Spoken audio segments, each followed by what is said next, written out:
मित्रों नमस्कार। पटना बिहार से मैं विवेक रंजन सोनभद्र अपने YouTube चैनल विवेक सोनभद्र पर आपका स्वागत करता हूं। आज बात आपके काम की ही, बैंकों की और बैंकों के द्वारा दिए जाने वाले कर्ज की और उसके परिणाम दुष्परिणाम जो भी हों आदि की। मित्रों, कार्ल मार्क्स एक बहुत बड़े दार्शनिक हुए थे जिनके आधार पर पूरी दुनिया में साम्यवाद का अभियान चला। सक्सेस सफलता भी मिली, असफलता भी मिली, लेकिन आज भी साम्यवाद या कह लीजिए समाजवाद एक बहुत बड़ा सिद्धांत है जो दुनिया में चल रहा है। लोग उसको मानते हैं, लोग उसका विरोध भी करते हैं। तो उन्होंने कहा था कि ये जो बड़े बड़े लोग होते हैं, संभ्रांत लोग, पैसे वाले लोग, कानून भी उनके हिसाब से ही, उनके हितों को ध्यान में रखकर ही बनाया जाता है। तो मुझे कुछ लगता है कि भारत में जो बैंक जो कर्ज देते हैं और उनसे वसूली जो होती है या वसूली नहीं होने पर जो कार्रवाई होती है, वह भी लगता है कि बड़े लोगों के हितों को ध्यान में रखकर ही बनाई गई। मित्रों, भारत में कई बड़े बड़े लोगों को कर्ज दिया गया है, कई लोगों को दिया गया है, और बड़े बड़े कर्ज जो कि वसूल नहीं हो पाए और लोग आराम से रह रहे हैं।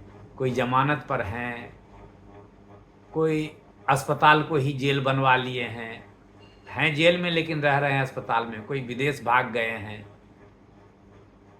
कोई मरा गए, उनकी संपत्ति कहाँ चली गई, विदेश चली गई, उनके पैसे विदेश चले गए, विदेश में संपत्ति में निवेशित हो गई, और सरकार बेबस है, बैंक बेबस है, सीबीआई बेबस है, आरबीआई बेबस है, कुछ कर नहीं पा रही है।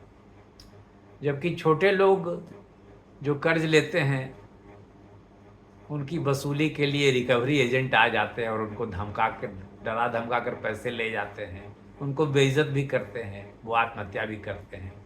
देश में किसानों के द्वारा आत्महत्या की बड़ी संख्या होती है हर वर्ष।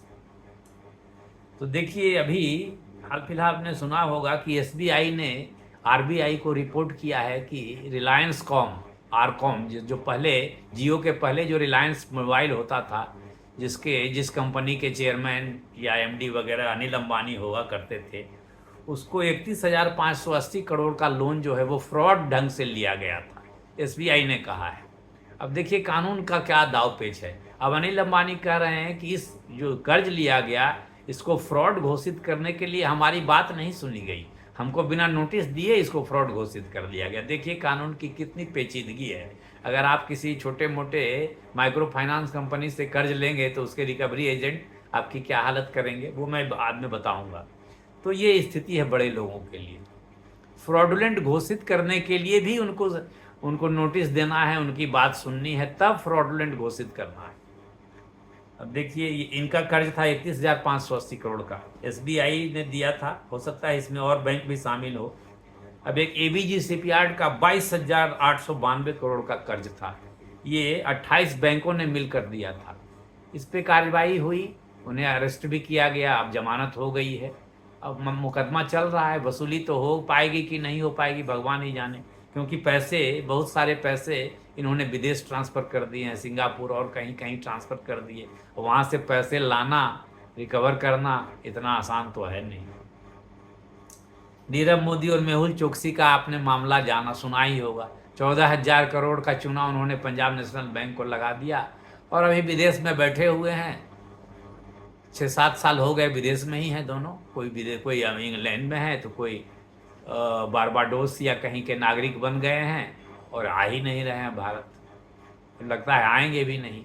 न उनका यहाँ मुकदमेबाजी उन पर होगी, न उनका ट्रायल होगा, न सजा होगी, न पैसे वसूले जा पाएंगे। यही सही एक रोटोमैक कलम का आपने नाम सुना होगा। उस ग्रुप में रोटोमैक इंडस्ट्रीज के एक विक्रम कोठारी थे और उनके पुत्र राहुल कोठारी थे। उन्होंने बैंकों को चूना लगा दिया 3,695 करोड़ रुपए का। 3,695 करोड़ रुपए मैंने 36 अरब 95 करोड़ रुपए।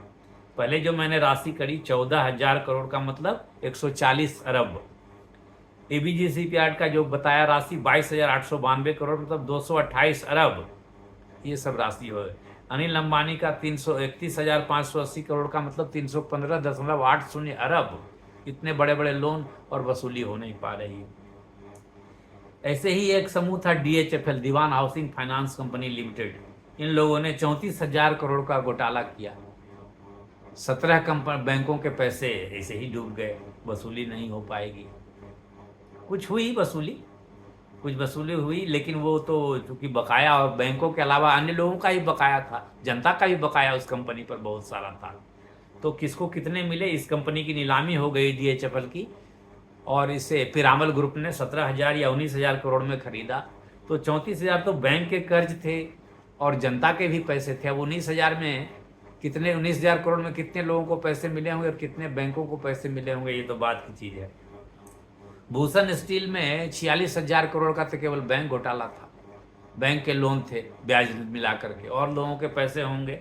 खैर, इसमें भी इस कंपनी की नीलामी हुई और टाटा स्टील ने इसको 35,000 करोड़ में खरीदा, तो इसमें अच्छी खासी वसूली हुई।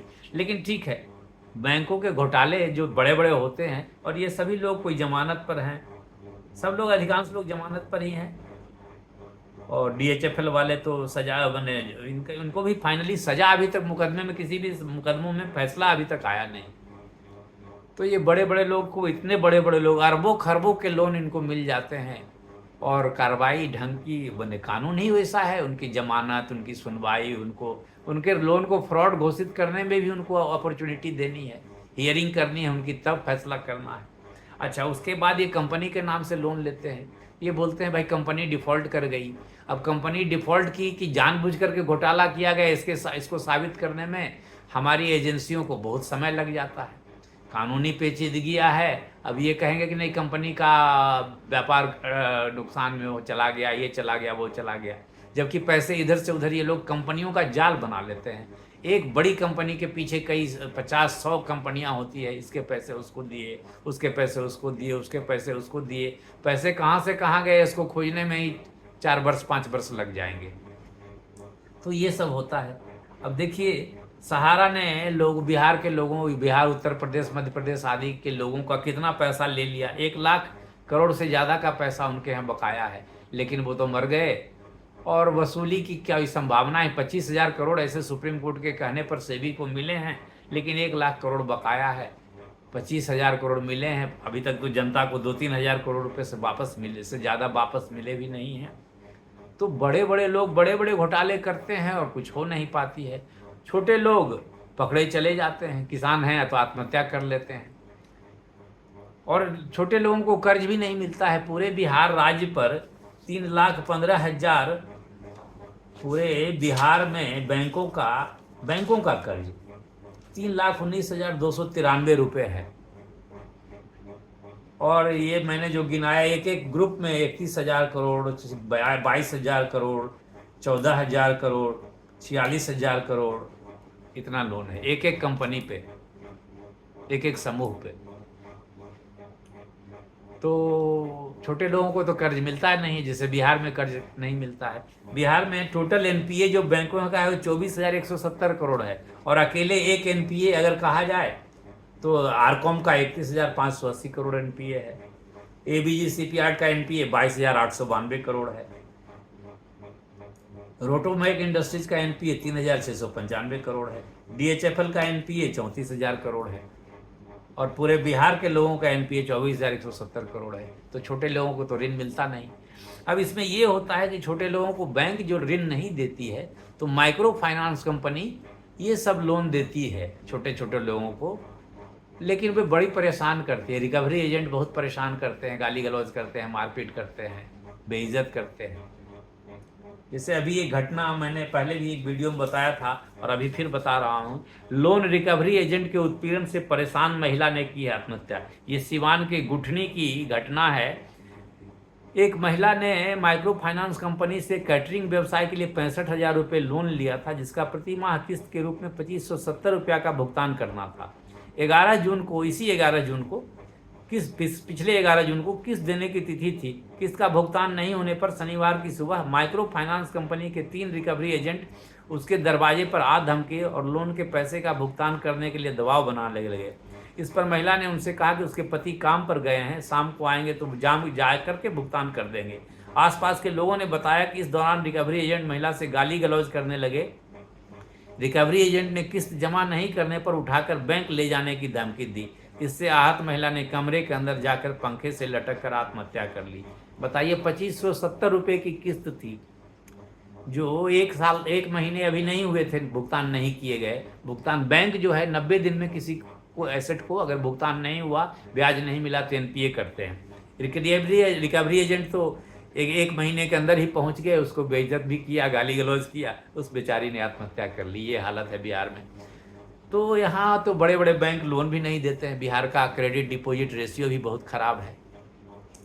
लेकिन ये भी एक बात है कि यहाँ अनऑर्गेनाइज सेक्टर में, जो गांव देहात में जो है, कर्ज देने की जो लोकल साहूकार लोग हैं या महाजन लोग हैं, वे लोग कर्ज देते हैं, क्योंकि बैंक देती नहीं है। तो वे क्या क्या करते हैं, खेत लिखा लेते हैं, घर लिखा लेते हैं, और क्या नहीं करते हैं, जो भी बन पड़ता है सब करते हैं।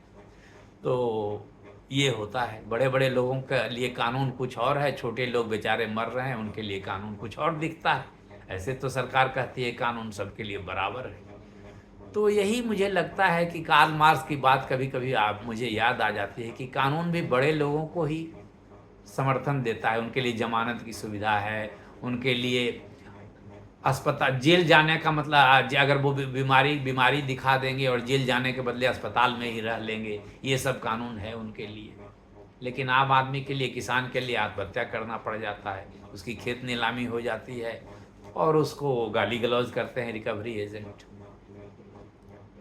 तो ये बड़े लोगों की बड़ी बात, छोटे लोगों के लिए तो छोटी बात हो जाती है।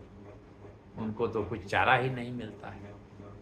तो इस पर विचार होना चाहिए। बड़े बड़े जो लोग, देश के बड़े बड़े कर्णधार जो लोग हैं, नेता लोग हैं, जो जनता को जनार्दन, जनता को माई बाप बोलते रहते हैं, उनको यह देखना चाहिए कि कर्ज लेने के लिए जितनी सुविधा बड़े लोगों को मिल रही है, या कर्ज नहीं दे चुकाने पर जो सुरक्षा, जो इज्जत बड़े लोगों को मिल रही है कानून ढंग से, वो छोटे लोगों को भी मिलनी चाहिए। छोटे लोगों के लिए रिकवरी एजेंट जाकर तंग न करें, बेइज्जत न करें, गाली गलौज न करें। अगर ऐसा करते हैं तो उन रिकवरी एजेंट पर कानूनी कार्रवाई हो, पुलिस उन पर कार्रवाई करे। मानवाधिकार का उल्लंघन वे करते हैं, उन पर कार्रवाई होनी चाहिए। तो मित्रों, मेरा यही कहना है